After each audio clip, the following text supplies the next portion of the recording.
Hello everyone, this is Bentley, and today we're going to do two things. Number one, I'm going to give you my feedback on AGA as a whole. Should you go?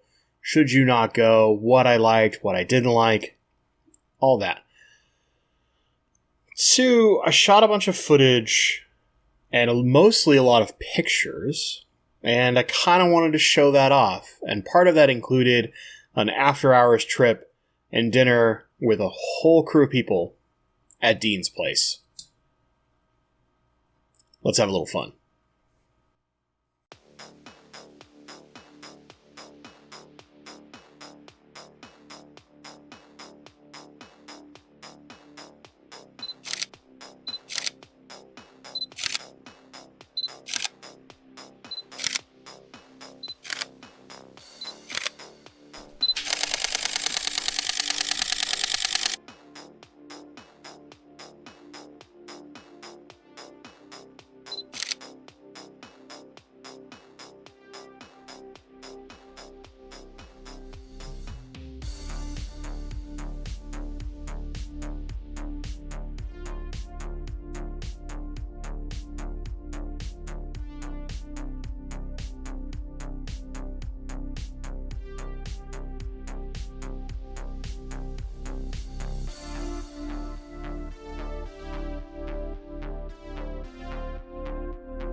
Well, there you go, guys.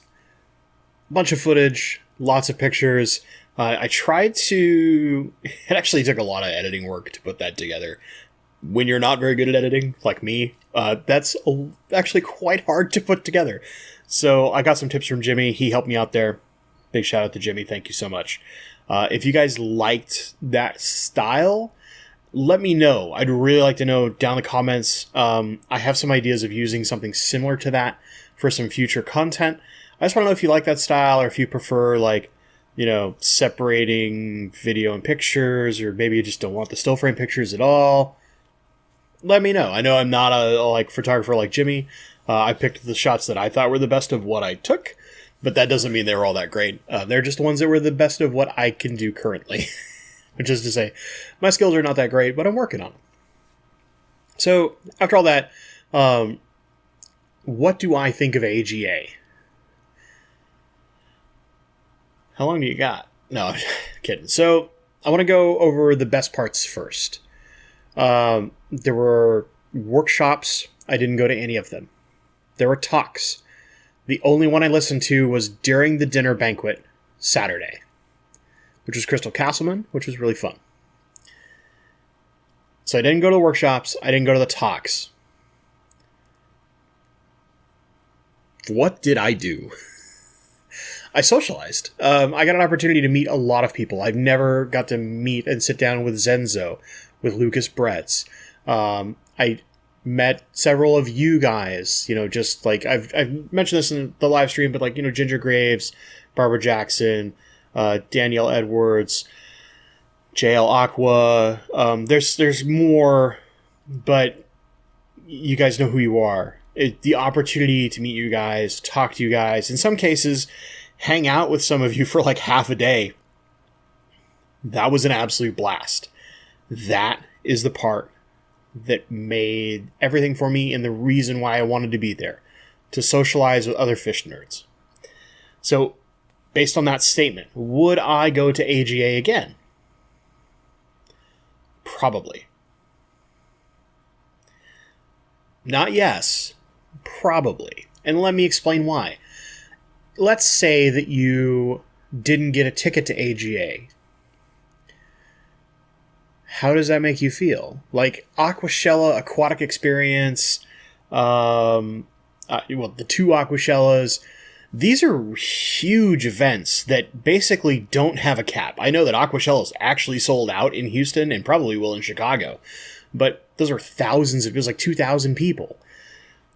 This was 200. Why? And let me take this out of the perspective of being somebody who got to be there.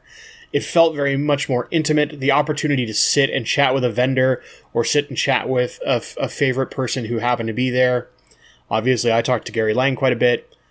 That was much easier to do at this small event because there's not so many people fighting for attention. The opportunity to sit and BS with Zenzo of Tazawa Tanks for like an hour and a half was a blast. I got to really get to know Zenzo. Dude is just stellar. Just absolute blast to hang out with. Real fun. He bought a gimbal from Jimmy that I was trying to buy. No, he got a sick deal from Jimmy, and he was like, "You want how much? Yeah, here you go. Here's money." I was like, "Oh, dang!" But if it was going to go to anybody, Zenzo's the guy I'd want it to go with. Seriously, he's a stellar dude. If you haven't seen The Real Fish Talk with Zenzo, watch it. He is just a captivating person to listen to their life story, because Zenzo's life story is freaking awesome. Dude is just awesome. Plain and simple. So, what's the problem? Like, other than like you couldn't potentially get tickets, they sold out kind of fast, and then that leaves kind of I would say a bad taste in the mouth of anybody else who wanted to go and then finds out like, oh, I can't even get a ticket? I just can't go? Well, that sucks. It does. It sucks. But from the perspective of, let me say this, like, I saw a little bit of behind the scenes because my club hosted it, and I'm one of our chairs for our club, so I see a little bit more than your average member. And for me, it's like, how do you, as the AGA, which I want to be clear, like Cheryl, the president of AGA, the board for my club, and lots of the other AGA crew worked their butts off. I never saw really any of those people not doing something that was important and mattered to make the event run well. That all being said, if you're an association, the Aquatic Gardeners Association or the American Live Bearers Association, Your convention, to me, should be the thing that says, if you come to this, you are going to instantly go, I need to be a member. This is a sales pitch. Most conventions are a celebration of their members. That's great. That's not what it should be. I think because our hobby is so small, and we know that, like, it feels much larger because YouTube and the internet give us this amazing platform to make friends all over the world, to spread knowledge, to help us all be better. But we're still a small hobby compared to so many, like, gaming or anything like that, right? We're tiny. Even compared to other pet sides like dogs and cats, it's like, oh, those silly people that keep fish. You know, it's not that thing that people are scrambling to do now. In other cultures, it's a lot more popular. In Asia, for example, fish keeping is just the norm. But how do you grow? And to me, that's what AGA should be. AGA should be that thing where, like, if you're not a member and you come to AGA, you're going to see everything that makes AGA amazing, and you're going to go, I need to be a member right now. Sign me up. What does it cost for my membership? And I wouldn't necessarily say that AGA does that. I want to be clear. I'm not trying to harp on them. I think the AGA board, especially the people that I got to interact with the most, which was mostly Cheryl, just it happened to be that every time I had a primary interaction, it was with Cheryl. Awesome people. They're very nice. They're very passionate. They wanted to make an amazing convention, and I didn't really hear too much negative feedback from the people I talked to. But you need to make your organization grow, just for the sake of getting more people into planted tanks. I mean, they do the crazy aquascaping competition every year. Doesn't it make it more important if there's more entrants? Don't we want more people to love plants and love aquascaping to the level that the current AGA members do and want to pursue that? And can't AGA help give them the tools they need to get better at that craft? So shouldn't the convention be that thing that's like, come one, come all, come check out what we do, come check out what we're about, come have a lot of fun with a bunch of fish nerds, and when you walk away, you're going to be going, I'm so glad I went. I'm so happy I'm an AGA member now, and I'm going to be an AGA member for as long as I do fish. That should be the goal. That should be the gold standard. And I don't think that's what happened. So let me explain why. Let's say you were there Friday. You could be in the Wabikusa workshop. Or then after that, there was the aquascaping workshop for like 25 people. Well, if 200 people are there, 25 is not a lot. What do the rest of those people do? They hang out in the vendor rooms. They socialize, but you could walk through all the vendors and have meaningful conversations with each vendor in an hour and be done. That's not 3 days. That's not 2 days. That's not even a day.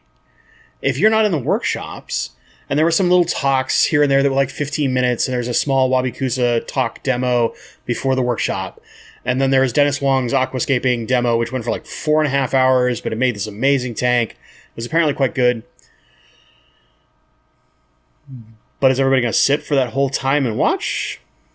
Not really. Most people are probably going to be like, man, I need a burger or something, or a salad, or just a drink. Whatever, right? What do those people do when they're not in those things? And I think that's the thing that AGA needs to work on. You know, Aquashello's got lots of stuff going on. Aquatic Experience is just huge. It takes a long time to get through all of the stuff. And then, you know, you can socialize on top of that, and that's going to take more time. And you could probably fill out 2 days doing that. Or at least one solid good day, which a lot of people come to conferences for 1 day and that's it. But if you're holding an event for 3.5 days, you need to have 3.5 days of content that is solid for everyone who attends, not just the people who are like, were early enough and fast enough to pay to get into the workshops. And the second day was lots of talks. Kara Wade, Vin Cuddy, all that stuff. I didn't go to any of them. I knew that they were being recorded, and I'd be able to get a hold of a copy of the recording later, because that's what AGA does. So I'm not in a rush to be at those talks in person. Or maybe I decide there's a talk I don't want to do. What do I do during that talk? I go to the same vendor room I've already been through? And I want to be clear. I want AGA to do well, because I think that the people who are organizing it mean very well. They want things to be fun and engaging. They did lots of cool stuff. There was lots of pretty aquascape tanks all over the place. I want to give some props to two of the people, Bylan and Jen. They made this beautiful tank that was over by the aquarium co-op booth that was just an aquascape tank sitting out there, and then it got auctioned off, and it went for pennies on what it's worth in just its equipment alone. But I can sit and look at that thing for 5 minutes, and I'm like, all right, that was cool. I saw it from all angles. I took some great photos of it. Maybe I shot a video of it. Now what? And I think that's the problem. You shouldn't ever have a now what. You should have lots of stuff to do. And even if it's, little cheesy, almost carnival game-esque type things where they're quick, they're fun, you wait in line, you giggle about it, you're like, it might not have been worth the wait, but it kept me entertained, it's good enough. And you've got social interactions and meeting people, but when there's only like 200 people, unless you have a really good conversation with a couple of folks, you're going to be done talking with everybody in a day, and you got another day and a half left, or 2.5 days left, depending on when you came in. There's some people who are really there for like a day. I'd be really curious to know their feedback. But I think it's good, but it has so much room to be better.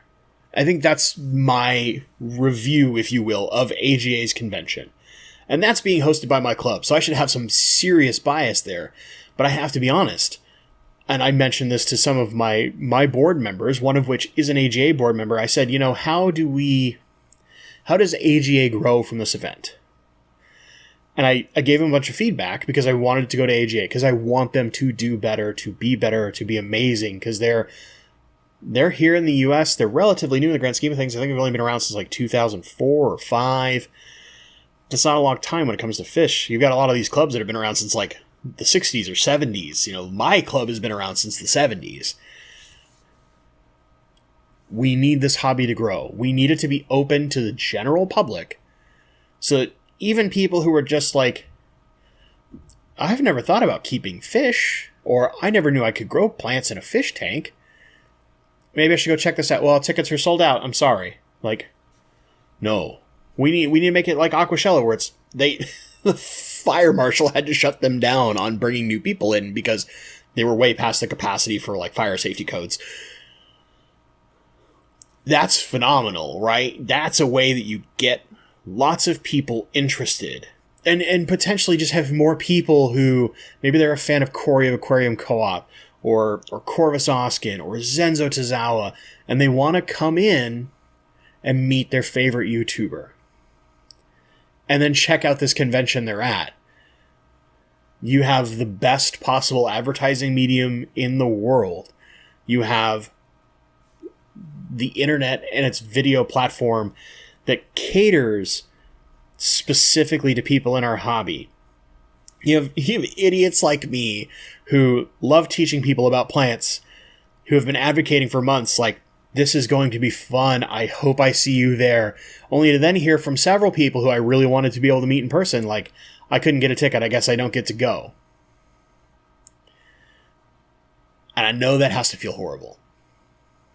So that being said, if you went to AGA, did you like it? Would you go again? If you didn't go to AGA, would you go just to experience it once? Or do you look at it and go like, I don't know, based on what you said, maybe I don't want to go? Which I want to be clear. I had a lot of fun. I really enjoyed AGA. And I would probably go again. especially if it was in like a city I would want to go to. So an example, I think the next one is like San Diego or Chicago. They announced 2 locations for the next 2, and I can't remember which one is coming first. But like if it was, say, Vegas or, you know, something that's super touristy, so people have stuff to do after hours,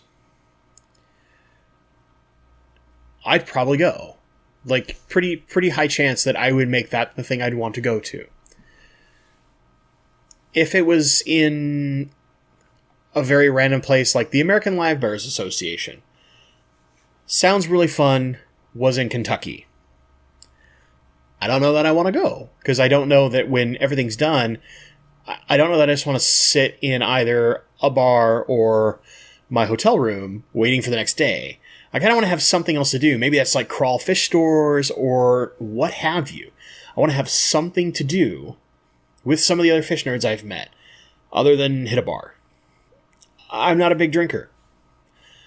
I'm just not. I'm not like, I'll have like a beer kind of guy, and for the most part, I'm happy to just BS with people instead. And maybe that's my opinion. Maybe for a lot of you, you're like, no, I just want to hang out in like my room or the hospitality room or someone else's room and just BS with fish with a bunch of people I met that day. Power to you. Total power to you. But if I'm going to travel somewhere, I usually have to like want to go to that place in the first place. And I'm probably going to take an extra day or something to go experience that place rather than only be there for the convention. Just my 2 cents. Now, granted, AGA was 10 minutes from my house. I got to sleep in my own bed each night. I got to do a short drive in the morning back and forth between the convention. I was really lucky on this one, and that's why I went. Excuse me, a little bit of a hiccup there. High quality content.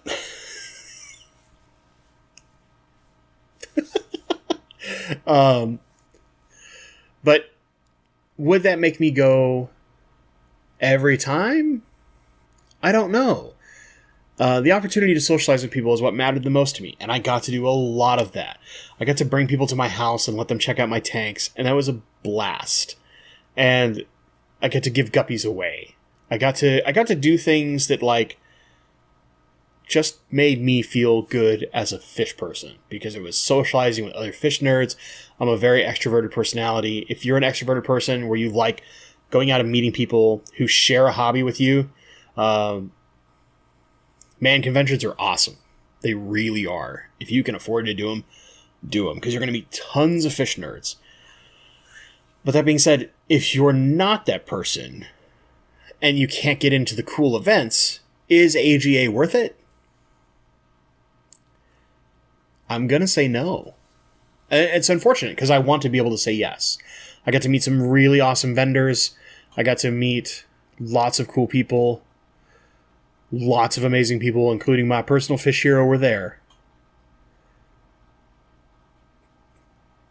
But if you're not a socializer, I don't know that it's worth it. Maybe if you like, if you struggle to get really cool plants somewhere and you're coming just for the auction to pick up stuff that you can't get easily where you live, there were people spending crazy money on some plants. Like, I had stuff that I would have expected to sell for $5 to $6 in my local club, selling for like $22, $23. And I remember the first one that came up because I knew my number, and I just went, how much? But then I found out, like, oh no, this is that person X is from out here and they don't have a local club. Or there's the stores in their area don't really do plants. So everything they have to order on the internet, and they have to pay shipping. So an opportunity to come here, get a big diverse amount of plants that they've never had before is worth everything to them. And it's like, all right, that's freaking cool. I like that a lot. But if you're like me, you live in a metropolitan area with a pretty large fish club, you have easy access to a lot of cool plants. I don't know. If you're not really there for the social experience, I'm not sure. And I think that's the thing AGA can fix. These are things that are fixable, that can make This was the largest AGA in AGA's history, and they can make the next one so much better with only a few small changes. And I hope they do. I hope that they make a couple changes and it has every single one of us clamoring to go to AGA and to get like 1,000 people in an AGA. I think that would be incredible. But until then, me personally, only probably. It has to be a city I want to go to. That's basically it. If it's a city I want to go to, then I'm probably going to go. Otherwise, I'm going to skip it and I'm going to pick something else. That's my assessment. What do you guys think? Let me know down in the comments. Did you like the initial kind of video and photography mix-up that I did? What are your thoughts on AGA based on what I said or based on your own experience and going? I'd love to hear that feedback from you guys. If you liked any part of this, me rambling for 20 minutes or whatever, thumbs up maybe? Just a little like. Maybe you didn't like it. Thumbs down. There's one guy who dislikes every video I put out. I want you to know you're my favorite person in the whole world. I look forward to every thumbs down I get from you. I'm sorry, I'm trying to straight face that, but it's one of those things that just makes me giggle, you know. I laugh about it because it's funny to me. And then finally, for those of you who aren't subscribed, if you've somehow listened this far, I want you guys to know that I use my community tab really regularly, which is only accessible if you're a subscriber. And I let everyone who votes and comments there really guide how my content goes, whether that's what videos come out first, when I release certain things, or when I do live streams. That's all the community tab. None of it's behind any kind of paywall of any form. It's free. That's how I intend this to be the entire time I do YouTube. So, if you're not a subscriber and you want a little control over what you see, maybe consider subscribing, ring that little bell, make sure you see everything that's coming up, because that's your opportunity to directly influence what I do and how I do it. I love getting feedback from you guys, as you well know, so the more that I get, the more it's going to directly impact what I do. As always, guys, thank you so much for watching, and stay awesome.